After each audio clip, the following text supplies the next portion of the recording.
ខ្មែរក្រោមកណ្ដាលលើនឹងពីខ្លួនខ្លះប្រឹងកិច្ចពួនខ្លះរងគ្រោះស្ទួនព្រោះព្រៃខាងកើតហើយព្រៃខាងលិចជាយាមបងកើត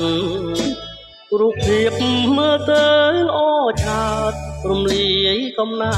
តឲ្យខ្មែរបែកបាក់បបធររលត់ជាតិនឹងរលាយច្បាប់ជាតិពុនរាយច្បាប់ជាស្រឡាយម៉ែលែងជុំពាំង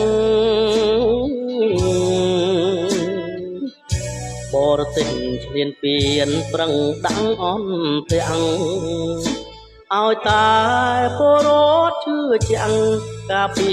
ឆន្ទៈបាត់ឆ្នាំ91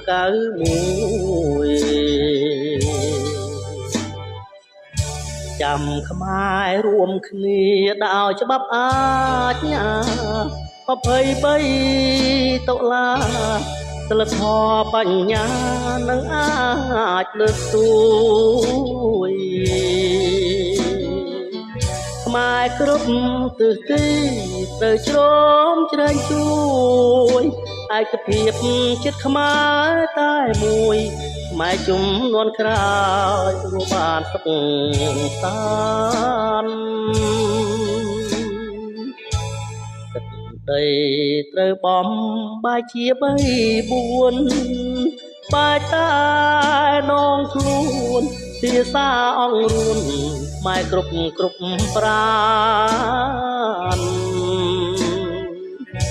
ប្រើច្បាប់យកឈ្នះសត្វត្រូវឲ្យបា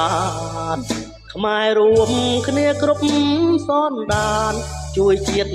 កើនការសុខសាន្តនិរន្តរ៍